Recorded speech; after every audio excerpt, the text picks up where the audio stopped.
Hello, everyone, and welcome to Cooking with Positivity. I am your host, Zakia McCoy. Here at Cooking with Positivity, we like to focus on positivity leading to success, whether that be in your business, in your love life, or in your everyday decision making. We are joined by our co-host and family member, Lisa Deshawn. Lisa, how are you today? I am well. How are you? I am doing wonderful. I am super excited. We have our family member, Jordan, aka JDa J, and she is here to discuss the book of the month chosen by Young Boss. Jordan, how are you? I'm a little under the weather, guys, but I'm here and I'm ready. I'm excited. All right. All right. I hope you feel better with Yeah, I the. don't know. Michigan weather is so flip floppy. Like one day it's 20 degrees, the next day it's 70. Ugh, it's been Same here terrible. in Virginia, so you're not alone. we have been dealing with the ups and downs and the shenanigans, so very much understand. Now I want to dive into this book because as you know, I have feelings. I get very emotionally attached, and I got so emotionally attached this time around that I read book two, which I wasn't supposed to. Don't be mad, guys. It's Mm-hmm. okay. You guys will read and catch up. It's fine. I ain't saying nothing.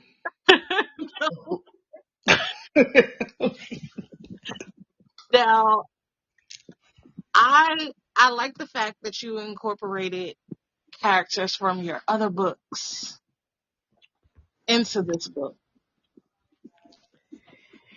Well, we'll get Yeah. to that. How was writing this series this time around? Was it the same feeling? Was it new characters, new feelings, new emotions? So this time around, well, my first series, it was very chaotic. It was a lot going on. It was a lot of characters. So with this one, I just kind of wanted to be more calm. Still a good storyline, but I wanted to be a lot more calm. So I felt like it was easier for the readers to connect with the actual characters that I was portraying in the book. And I don't know. It's like y'all know how I feel about my first series. I love them down. But this one like really sits close to home. It's a lot more personal for me. Um More than anything, but these I love these characters down. I love me some Chosen. I love me some Kira. I love me some Stacks. I don't know. I love this series. I do. And I can feel your love through reading. It's like it felt like you were at home. I'll say that. Now, when you introduce Chosen, she's introduced as someone operating in survival mode rather than romance. What inspired you to center a love story around a woman whose primary focus is stability and protection, not romance and protection from others? Because that's literally my life. Like at a very young age, I had to be in survival mode, focused on how, like at 15, I had to figure out how I'm going to take care of not only me, but the people around me. I didn't have time to be worried about going to prom or first Mhm. boyfriends. I didn't have time for all of that. I had responsibilities. So, that kind of hit home for me. And I feel like it's a story for a lot of not only young girls, even adult women who go through that, where they're stuck in that survival mode, where it's like, even when love is all around them and it's not something they can focus on. It'd be real life going on. So it was kind of more of a real life thing for me. And it's a very real life thing. I think of my sister who gave birth at a young age, but she had my mom. She had us to rally around her.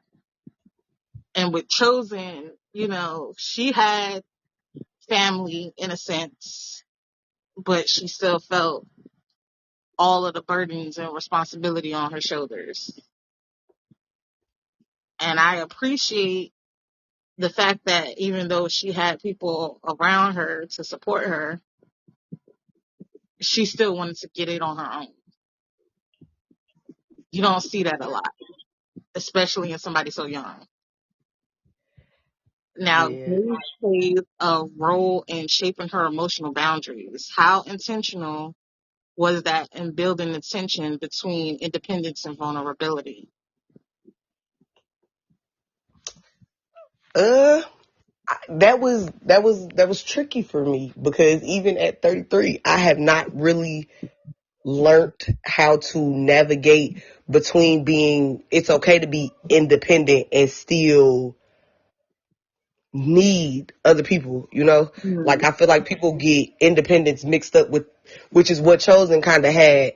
It was mixed up for her because she felt like being independent means I don't need anybody, I can do it all on my own, and that's not necessarily what independence is. You can still maintain your independence and need the love of a man, need the, even it don't got to be financial, just the emotional support is what she was lacking. Like, it's like she had the weight of the world on her shoulders, and even though she had her best friend and she had her godmom, it's still like she's carrying this weight in it, and she's carrying it by herself.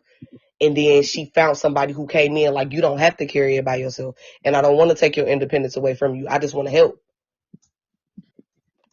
And that's very interesting because when you speak of her godmom, she was kind of the same way.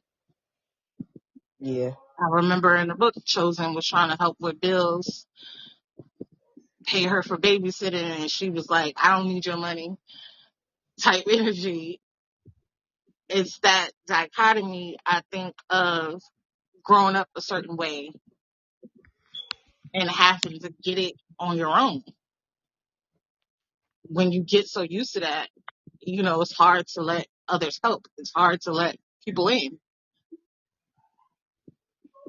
But I Which think, I feel like was Chosen's problem. Like, she was so used, even though she came from a very strong black woman who did, but seeing her mother do it on her own for so long without the help of others and just fighting through it, keeping a smile on her face, pushing through it, making sure her daughter's happiness came first.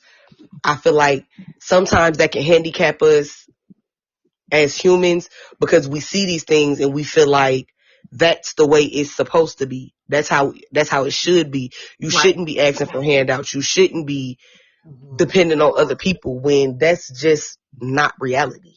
Mhm. Mhm. We all need somebody at some point in time in life. You're gonna need to lean on other people. It don't always, like I said, it don't always got to be financial, emotional support, mental, just a break sometimes. Right. As a single mother, it's hard out here. It's not easy, especially when you're trying to work a full-time job, and being a parent is a full-time job. It's like you never really have that time for yourself. And if you don't take that time for yourself, you start to, like, her mental, she didn't even realize how fragile her mental stability was Mhm. until somebody came, and now she's fighting all of these normal human emotions so hard for no reason, Yeah. making life hard when it's, she just never got to see better. She never got to see the examples of healthy relationships where you lean on each other. And I feel like a lot of people actually go through that, where they see so many examples of certain things and they feel like, oh, this is how it's supposed to go and this is the way of the world. And it's not. It's so many different ways. And what they say is it's always 12 different ways to skin a cat. right. And I Mhm. can definitely relate to that thought process because growing up in a matriarchy, my mother has always been the head of my household. And she's Mhm. always taught me, don't rely on a man. Make sure you got your own. And if a man comes along, he can assist, but he don't need to provide. Like, he don't need to be the head of the household. And I had to change that thought process. Mm-hmm. In my grown age, I had to change that thought process because no man wants to be in a relationship where he's not needed or wanted. Not no real one. And that struck me a lot with Chosen because although she had it, it wasn't okay for her to let somebody else have it for a change. Let Yeah. somebody else hold her down for a change. Let somebody else bear that burden, even for a little bit. Right. Like, he understood, like, you don't need my money. You got your own. But as the man in this position, what am I supposed to do? I'm supposed to provide. I'm supposed to be head of household. I'm supposed to be here to provide certain things. So I relate to Chosen so much in that aspect because I had to relearn that and teach myself that. Yeah. Me too. And it's really crazy because, like I said, I just turned 33 in February, and I've been with my fiance now for almost 3 years. And I have never been in a relationship where I've only been in 2 real relationships in my life. This would be my third. But in both of my other relationships, I was the leader. I was the head of the household. I was the He was a the breadwinner. breadwinner. I was, and so when I got with a man who was a man, Mm-hmm. it took a lot of adjusting because I'm like, wait a minute, but hold on. I can pay my own bills, sir. Excuse Yeah, you. exactly. I didn't ask you to pay none of my bills. He was like, I didn't say you asked me to pay them. I'm paying them. Right. And I'm looking at him like, but what's the catch? Like, what's to it? Mm-hmm. Like, And now we're arguing about something that wasn't necessarily an argument Right. and because you shouldn't I'm have so did. conditioned You did, and thinking that I'm supposed to do it and I'm supposed to do everything and I got to make sure everything is handled. And he's sitting here like, but you don't have to make sure. What am I here for? If you got to make sure everything is handled, why am I here? right. Right. Yeah. I just seen I get, it was probably a skit, I'm not sure, but the wife told her husband, hey, honey, look at this. And she paid the bills and he was upset about it. He was bent out of shape. He said, well, what you do that for? I pay all the bills. What's the problem? You know, that's why I say, real men don't have a problem, you know, getting in position because they know what it is to hold down a family. And sometimes we as women, if we have not experienced that, then we really don't know how to fall back and accept that the man is taking care of things. And it's like we feel like it becomes a competition where it Mm-hmm. should never be a competition. It should always be a partnership. We're not competing. We're on the same team.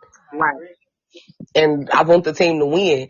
And it's crazy because I was talking to my mom and we were having the 50-50 conversation. And Mm-hmm. I'm like, I'm not against 50-50 because I've always been a person who can take care of myself. Like, Mm-hmm. so 50-50 ain't gonna never, if a man say we're going 50-50, it ain't gonna never bend me out of shape because I'm used to taking care of myself. But my mom was like, she made a very valid point. She was like, in a relationship, it should never be 50-50. It should always be 100. If he's giving 100% and you're giving 100%, how can y'all fail? And I'm like, well, That's the word. That's what it is. that is a word because why would I want 50% why would I want 50% of somebody when I can have all of them? Why would Yeah, somebody want yeah. 50% of me instead of me giving my all. And that makes a lot of sense because I'm not going to always be at 100%. Neither are you. But if I know that you got me like I got you when I'm not at 100%, I know you got whatever I don't have. Just like when you don't have it, you know I got what I can handle, whatever you can't handle. So that 50-50 conversation, I'm done with it. Give me 100%, I'm going to give you 100%, and we're going to go 200% to the top. Love that. I love that thinking. That's boss thinking right there. There we go. Straight up. And I Straight up. really do feel like Chosen and Stacks got there. It took them a long time because both of them had misconceptions and when it came to relationships. Because yeah, she had her issues, but so did he because he never really had to have a woman that every woman he dealt with needed something from, actually needed him. So it was hard for him to accept that she don't need me. Yeah. Now we gonna get on Stacks because he was really very powerful, very respected, but very emotionally guarded. So when readers first meet Stax, his reputation is already established, right? So how did you decide how much of his softer side to reveal early versus later?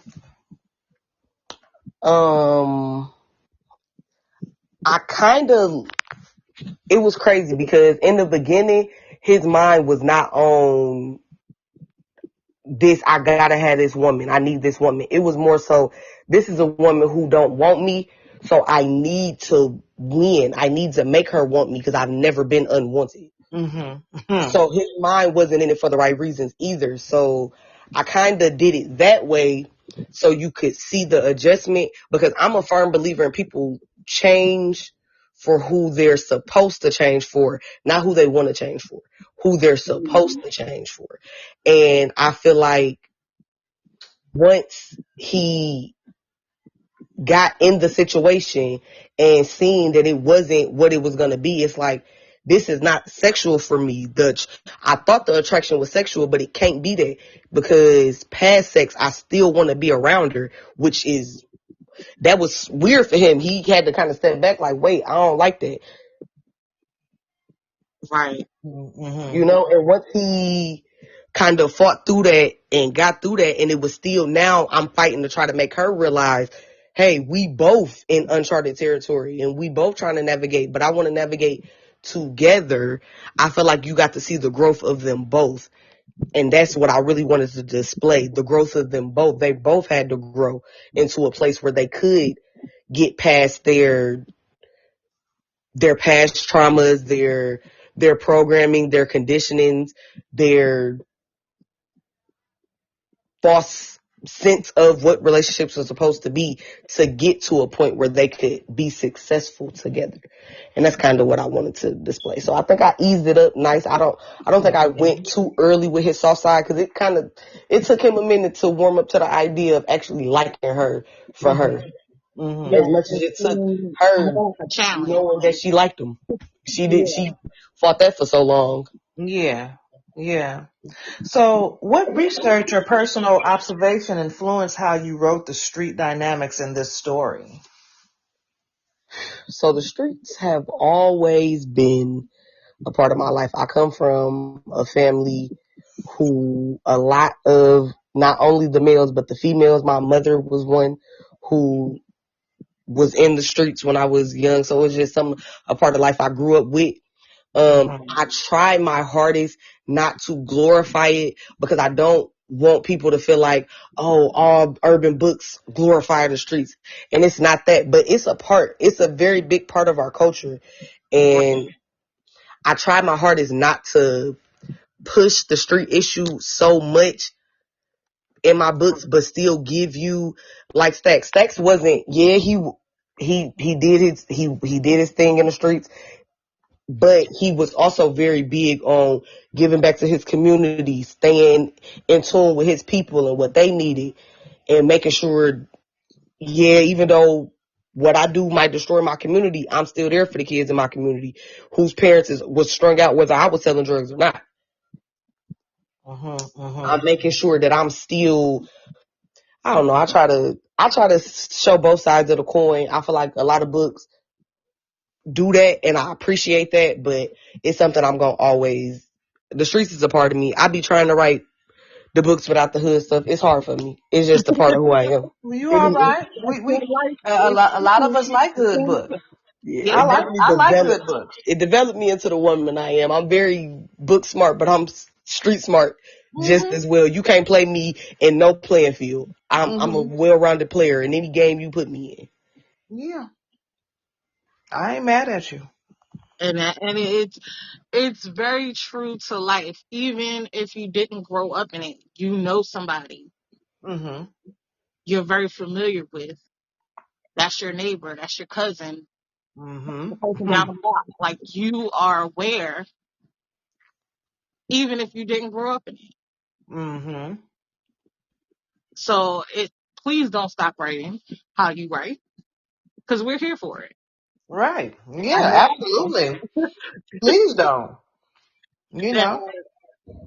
as far as Stacks and Chosen go, did you necessarily need for both of them to have counterparts within their best friends? Because I feel like it's a mirror, or like you said earlier, both sides of the same coin. They Uh, were so similar, but they were so different. well, true. It's like minds think alike, and birds of a feather do flock together. Chosen and Kira were so different, but so much alike.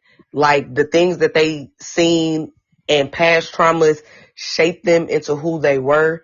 Um, Cause Kira really, it's crazy because when you look at her character, it's like, oh, she's like all the other girls, just a sex. But that's really not what it was. She just seen love fail so many times that she would rather not put herself through that, which is a logical explanation. You know, that's a logical reaction to seeing love fail so many times, not only with her mother, but with Chosen's mother, with girls in the streets. Look what happened to Chosen. It's like love never wins. So Mhm. why would I want to go through heartbreak when I don't got to deal with that? You want this what you want from me, this what I want from you. A fair exchange ain't never been a robbery. And that's how she was cool living her life. But then she found, like I said, you changed for the people you supposed to change for. She found somebody that made her feel like it was worth taking a chance. And it just happened to work out. And oh my, I love me some Demon. Favorite, by far, Demon is my favorite character I've ever written. By far. Love him down. It took me a little warming up too. Uh, I'll say book two is much better than Demon. I'm gonna be honest because he was a tough pill to swallow Mm. Yeah. because unlike Stacks, like we find out Stacks build up early on why he's like how he is early on, and it took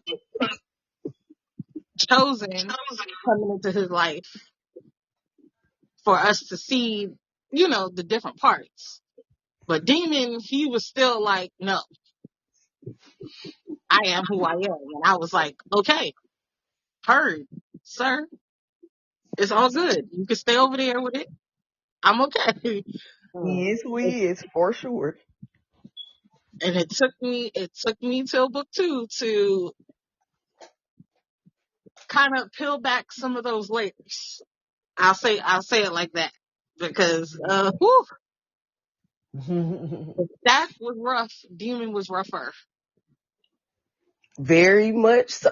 Demon mean, but that's probably why I love his character so much. I love me a mean ass nigga. I do. I don't want no friendly. Stacks was too friendly for me. Demon my type. That's right. If Shorty walk up on you in the club, mush that bitch. Like she don't got no reason to be in your face. Flat out. Like We don't got nothing to talk about. Get out his face. I My love him. And he's unapologetically him. He don't talk. He don't talk for nothing. He speaks when he has a purpose and he has something to say. He know what he want. He know what he don't want. He say what he mean and mean what he say. I love me some Demon. I do. And a lot of people had that same notion as you, like, oh man, it took me, I had to warm up to him. But I love me some Demon. I did. and I get now after reading book 2, seeing why him and Kira makes a good match. Because at first I was like, are they just together because they friends together or trying to be together? Because I don't see it. He made it very clear he didn't like the type of female that Kira was portrayed to be in the beginning, and he wasn't going for it. It's crazy though, cause he, he don't, what she stand for, he don't like. That's really like his ick. That's what he don't like about females.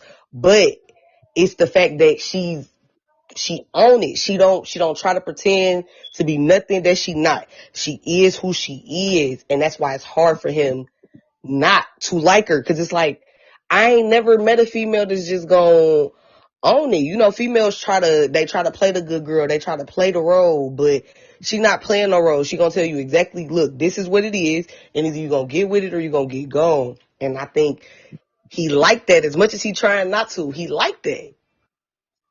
And I think that is the part where I finally saw maybe they're a good match. I feel like they balance each other out very well.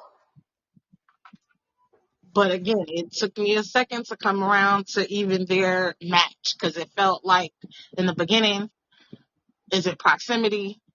Is it because, Stacks and Chosen are around each other trying to make it work and he's forced to be around her? Like what is it? Like initially when Stacks pulled up on Chosen, I was like, okay, he's looking at her as a challenge. Like he's never had a woman outright reject him. He used to being pursued. So like, is she different to him because this is a challenge? That's what it gave for Stacks and Chosen at first. It was though. That's literally what it was. It was more like, no, this is a conquest. She playing like it can't be that she really don't want me. She playing hard to get. But it's crazy because she actually didn't know who he was, which was already blowing his mind. Like everybody knows who I am. How does she not know who I am? But that was never her focus. She had her eye on the prize, focused on the goal at hand, the outside noise. She was good at blocking it out. She wasn't one of them girls in the mix. So how would she know you? She had no reason to know you. Now, as the story progresses, we as readers see the emotional shift in both characters. In your opinion, which character experienced the greatest internal growth? In book 1, of course. In book 1, Yeah. it's crazy because I feel like the character who experienced the most growth in book 1 was probably Kira. I can't even give it to Stacks or Chosen. Mm. Kira, and it's crazy because she wasn't a main character. She wasn't. But I feel like her growth was the biggest in book 1 because not only did her mindset, not only did she change her mindset, she changed her her goals, her outlook on life, the way she chose to live life. I feel like she grew the most in book 1 for me. I definitely would agree with that. I definitely would because, whew, Stacks and Chosen, they They didn't grow that much. They were stressing me out in that first book. stressing you out. Imagine being on the other side trying to read through that. Oh God. Yeah, they But stressed me out that first book. now moving into book 2, we're not gonna get into it. because, like I said, I wasn't supposed to read book 2. But the way you ended book 1, I had to see what happened. And now with book 2 out,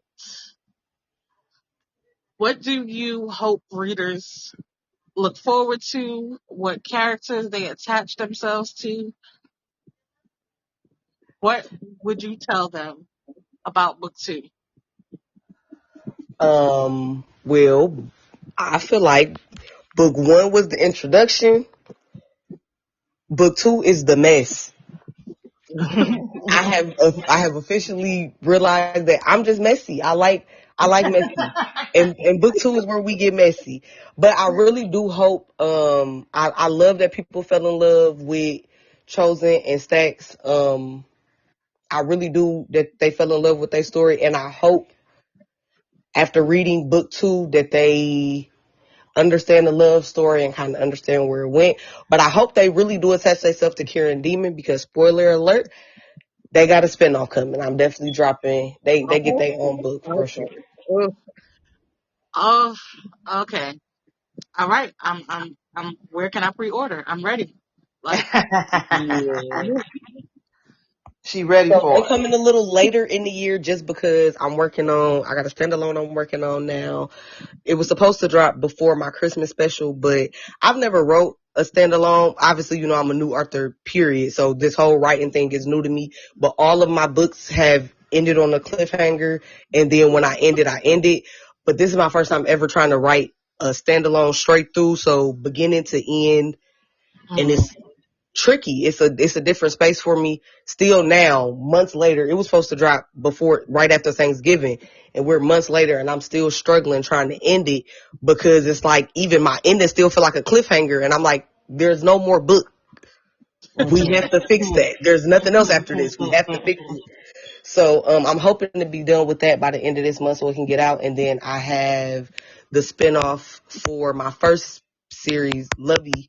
Her spinoff's coming, and then there. So I'm thinking about summertime is coming, but as soon as I get it, I'm gonna let you know so you can pre-order.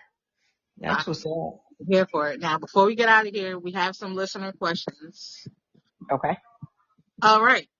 Uh, Diamond848 said, "Why did you have to do Kira like that with Yeah. her change?" Okay. So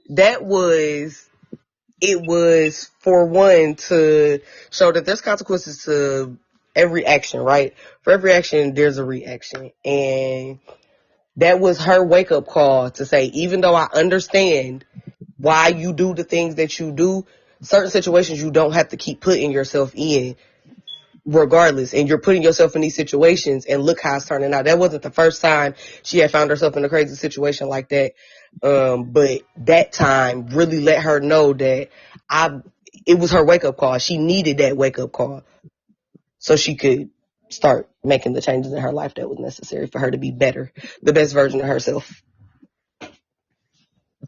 And Bling, I'm not even gonna try Bling. We just gonna call you Bling. Um, he said, "Do you really know crazy dudes like Stacks and Demon?" I do. Yes, I I do. do though. I That's do. crazy. I really do. I really do. Oh my goodness. They might now look. They might be a little embellished with the Mhm. things that they do in this book, but actually, yes, I know some very off people. Yeah. I learned that I'm one of them off people, but I definitely know some too. Yeah. I definitely dated a demon. Yeah, just missing a lot of screws at the top. Yes, I do know a few of them. Oh my goodness. I definitely dated a demon. Demon is literally my big brother, and Hmm. he really is. Hmm. My goodness. All right. Well, okay. Y'all did these screen names that they're sending me. I'm trying my best. Uh, we just gonna call you Hash because that's the only thing I can make out in this name. Hash says, Have you lost a parent because all of your books seem to not have parents? What is that about? Right. That's somebody else just said. It's crazy because I seen that on one of my Kindle comments. But I literally I lost my dad in February of last year, which was right before I released my first book. My Um condolences. yeah, so I just recently lost my dad, but it's crazy because my mom, when I was younger, my mom had a struggle with drugs. So I'm not gonna say I lost her, but at one point I did have to mourn her, you know. Mhm. And Mm-hmm. then we finally got our relationship back. So it's just because that's a struggle that a lot of people go through. I'm trying my hardest to stop doing that because everybody feels like I'm just this parentless person, and I'm not. Mm-hmm. My mother is very much alive. I love my mother down. She's one of my biggest supporters. We went through our things and I did have to mourn her for a little section of my life. But I've lost a lot of people um in my life, and I don't know. It makes for good storylines, guys. I'm sorry. It does. Yeah, I can It's a definitely very dig good it. I can trauma. definitely dig it, you know. Yeah, it makes for good storylines. But no, I Mhm. only lost one parent. And I just lost them last year. And it's crazy because my publisher always say, you funny because you said that all the time. But I really do feel like my dad's death, me sitting there with him because he went to the hospital in pain. He passed out. He coded and they brought him back within 5 minutes, but he never got back up regardless. So I sat in the hospital with him for almost 2 weeks until I finally decided like, hey, we're just going to pull the plug. And during that 2 weeks, it's like I got reconnected with reading, which ultimately got me connected with my publisher. So I just feel like everything happens for a reason. God aligned the whole situation for me for a reason. And my dad dying gave me the push to become a writer. So I just kind of use it. Mm-hmm. It's Mm-hmm. an inspiration for me. It Wow. keeps inspiring me. Yeah. Yeah. Everything has its rhyme and reason, that's for sure. And as a girl who has lost her dad, I understand that notion. My poetry, very deaf, sad for a Mm-hmm. long time. So Yeah. you'll start writing about other stuff when it's time, when you're ready. I promise you guys, my next book, the parents are alive for everybody. Nobody's dead. I'm sorry. Okay. Well, you know what? Keep on doing what you doing and whatever way you doing it, okay? Because the audience is here for it. For And sure. I love that. I was scared. I ain't gonna lie. I was scared releasing this one because my first book was so action packed. You know, it was so messy and every page is like at every turn is something, something, something. I And this like book books was like so that. much more mellow. I was Hmm. scared because I'm like, I done got the readers used to one thing. I don't know how they're gonna, Well, kind of it accept didn't this, have a but Right, lot of right, action in yeah. it too, though. So it wasn't missing the action and the drama. I'll say that. Hmm. Hmm. Now I'm a but fan I of. chose to focus more on romance in this one than mess. And I think people loved it still. So it worked out. Yeah, Yeah. and we got one more question from Bobby Bubba Johnson. Mm. Okay. These Hmm. names. Okay. Bobby Bubba Johnson. All right now. He want to know. Yeah, just saying. He Ooh. want to know, why didn't you make your past characters bigger in this story? Because it wasn't their story. Mm. All right, and that's all it is. That's all it is. Simply. But one thing I've realized, because even with the book I'm writing now, they're all gonna always be connected because they're all a part of me. So I find a way to connect all my books for that reason. So Mm. you'll hear certain names you're gonna hear more than once. Certain things. Matter of fact, I'll do it like this, so because you read book 2, so Chosen had to go to a lawyer for something in book 2. Yes. So this book that I'm writing now is the lawyer. It's the story of the lawyer and his wife. So Oh boy. Oh. they're all some kind of way. They're all going to be connected, and that's just how I connect me into all my books is by keeping them all connected. But I feel like the part, the little part that they did have, they played their part well. They came in and did what they needed to do. Yeah, Hmm. I mean, even just the club name, I was like, wait a minute, this is the same. Okay, Yeah. I Yes, understand. yes. I'm seeing the scheme. Okay, but I like the amount that they were, because like you said, it wasn't their story. Yeah, it's not their story. They got their story, and their story's still going. Their story is still going. I think 4 more books coming from that first book. I got 4 spinoffs coming from that. Oh So their boy. story's still going. So they still have their own space. They just happen to kind of invade these spaces just a little bit. Hmm. Now, Lisa, do you have any questions, any requests before we get up out of here? Well, I definitely want to know. I would love for you to share with the audience where can they grab the book at, and how can they tap in.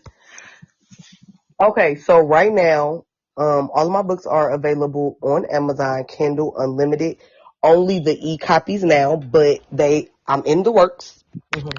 Right now, me and my publisher is in the works of pulling my books one at a time to be re-edited, because I don't know, every time I go through my books, it irritates me, just the little things that were missed during editing. So I'm pulling them one at a time, because I definitely can't pull them all at one time. Let's be real, y'all. That's how I eat. That's how I Oh feed yeah. my kids. So I can't pull them all at once, but I am pulling them one at a time. Uh huh. Starting with my first series, I'm pulling them one at a time just to be re-edited. And then once I re-upload them, I will start having the physical copies. So I'm hoping Mm-hmm. by the end of the summer, everything will be open for physical copies. I'm working on building my author site. I told y'all I'm new to this. This was something that happened totally out of the blue. I reached out to my publisher just on some, can you read a couple of chapters for me? Let me know what I'm doing wrong. Let me know what I'm doing right. And Mm-hmm. she ended up falling in love with the story. And then I had a book released. So I Wow. was kind of thrown into it. I didn't really get a chance to do all my research of what the things that I needed. But now that I know, and this is what I want to do, with something that I know I'm going to continue doing, I'm taking all the necessary steps to connect with my readers the way I need to, where they can reach out to me directly on the website, get books, physical copies, signed copies, little Mm-hmm. things and stuff. So I'm working on it. I'm going to keep everybody updated as I go, Please but do. I am working on it right now. Okay. Amazon, Kindle Unlimited, you can find all of JDa J's work. That is what's up. So, how has writing this series impacted your personal growth? I feel like writing period Mm-hmm. has put me in a space to where I feel like I'm on the journey to becoming the best version of myself. Mm-hmm. Cause this, it's crazy. I started doing hair when I was 8, and I did hair for 20 some years, and you couldn't tell me that that's not what my calling was. But I don't think it ever was. I feel like this was always my calling, telling my stories the way that I tell my stories, and using my life experiences to share with other people who might go through some of the things that I went through. And I feel like now I'm starting to sit in my purpose now. I love it here. I do. Awesome. Awesome. So, a couple more questions. What has been the most surprising reader response so far? Other than the death response, we covered that. Yeah. To this book, to Yeah. this series, Uh-huh. To this series. um, I'm gonna say this. It was a younger. She was pretty young. I was on TikTok live and she had joined my live, and she was pretty young, and she was like, "This book really." She was like, "You don't know what this book did for me," because she was Hmm. like, "I started dancing young." She was like, "I started dancing straight out of high school at 18, and so many people judged me. So many people." I had to deal with so many things, like, you're only 18, you could, and she was like, this book really spoke to me, because it was like, the outside noise never mattered to her. She knew what the goal was, and that's all she could focus on. She didn't care what people said about her. It didn't matter what they said about her. All she cared about was making sure that her daughter she could look up at her mom and say, I'm proud of who that woman is. That woman did everything to make sure I was good. And she was like, that spoke to me because it was starting to, the outside noise was starting to get to me. And it really gave me the courage to just say, I gotta block all of that out and keep my eye on the prize. So I feel like that was probably, for me, one of the best things I could have received as a writer. That's what's up. That's what's up. So again, how can people tap in? What's your social media handles and all that good stuff? So it is JDa J underscore the author on everything. Facebook, Instagram, TikTok, even on Snapchat. I'm trying to get, I don't know, I ain't an X person. I'm not a Threads person, but people told me I need to tap in.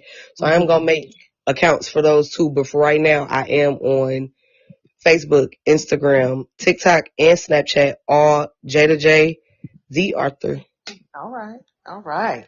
There you And have it, thank guys. you so much for doing this. Again, you're a CWP family. Can't get rid of us, even if you try. Um, No, I love it here. I love you guys. You guys are, it's always a great time when I come on Cooking with Positivity. Yes. Yes. and as you hear, our listeners are tapped in as well. They are in Yes. the day-to-day universe, so you can't get rid of them either. Come on. We locked in, y'all. Especially Bubba. Bubba What's Johnson. that? Bobby Bubba Johnson. What was that? Shout out to Bobby Bubba Johnson. Big Bobby Kush. I don't know what your name is, but I'm gonna tap in with all y'all for sure. I don't know how to,